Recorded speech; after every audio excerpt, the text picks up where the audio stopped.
Alright, so I believe that now you understand the reason why we need the context manager, and right here we want to simulate the process. So here you can see that I already created the example 01.py, and I also put a test in order for us to follow that accordingly. So the first thing is to examine opening a file and write to the file using the direct file opening, and then we convert that to use context manager and compare the two of them.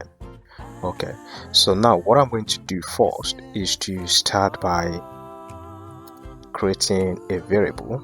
So let's say f, and we want to use the open, so which is going to allow us to open the file. So right here we can see that it's expecting the file path.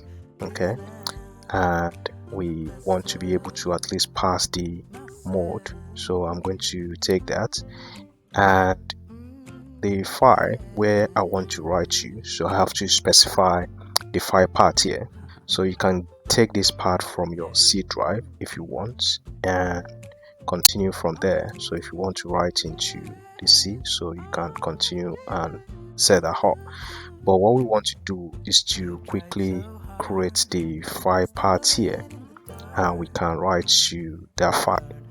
So in that case, I want to have what I call, for example, file name. So that would be my file path.txt, for instance, and which means that I want it to be located right inside this folder.